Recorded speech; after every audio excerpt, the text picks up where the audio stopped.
So in this video, let us understand how to record a macro and how to edit a macro, and also very interesting thing, simultaneously let us see how the macro is getting recorded, and while you are recording how it is scripted. So that we will see, and from there you can do the editing as well, and so many things. So we have discussed about macro security settings, that also we have to do. So before getting into this macro, otherwise your macro will not be saved or stored, and so many things. And so better you have seen that video one more time before getting into creating a macro or recording a macro. So before getting into this macro business, we need to make sure that we give relative reference. So what is relative reference? So relative reference is nothing but you can start your code anywhere. So when you are basically recording a macro, if you do an absolute reference, the macro always starts where actually it is started. But in case of relative reference, the macro can start anywhere in the workbook. So that is the reason we actually make it as absolute reference before getting into the macro recording. Now I am opening Visual Basic Editor to see live how my macro is getting recorded, is getting notified there, rather getting listed there or written there. So Alt F11, the window is open. Now very interesting thing is, few windows are not appearing. Which one? The module window is not appearing. The code window is not appearing, which is actually blank. Let it be. We will understand how to do it. Suppose when you open a Visual Basic Editor, if you don't find a code window, you can just go to Insert and go to Module, and you can open a module as well. But in this case, I am asking the Excel itself to, while recording a macro, Excel itself opens a module automatically. So now I have my developer tab is installed in my menu ribbon, and I'm going to record macro, press, and I'm giving a macro a name. Must ensure a macro name is always with single word, and it should not be broken by spaces or any other special characters except underscore. Otherwise it will not allow you to go further. Suppose I have to write my macro, my first macro. If I write like this, if I say OK, it will say syntax of this name is not correct. Starts with letter. It should start with a letter or underscore. It should not start with a number. Doesn't include a space or character, that is not allowed. Doesn't conflict with an existing name in the workbook. So all those things you need to follow. So okay. So now what I did, my first macro, and there is a shortcut key. Until unless we are becoming an expert in VBA, what do you call VBA, better not use this. What happens?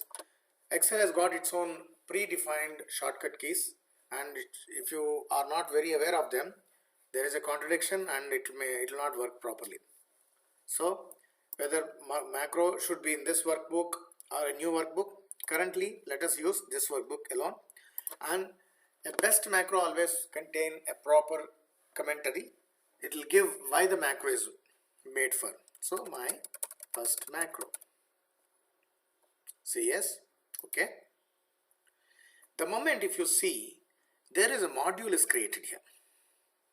The moment I said starting my macro, recording a macro. So let me open the module. So in the module, this is my first macro. This is the name of the macro, and I have given some explanation. My first macro or whatever it is, it's giving the explanation. If a code is starting with this kind of apostrophe, it says that is a text and it is not a code. So sub is actually subroutine, and end sub means the code is end.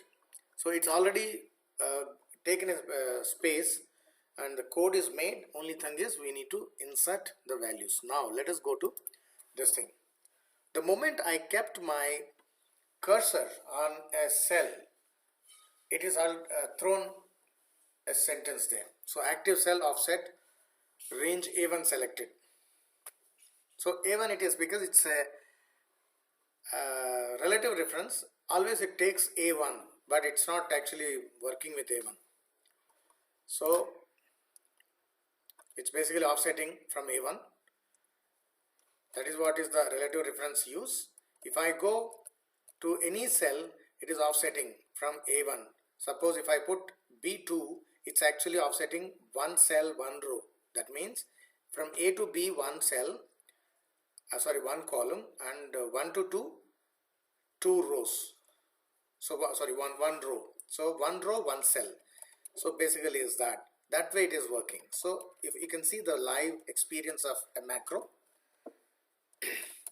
So that is the reason when you are actually recording a macro, make sure that your moves are very minimal, so that the macro actually captures only those moves. Otherwise your code will be very extensive and it will have very unnecessary things recorded there.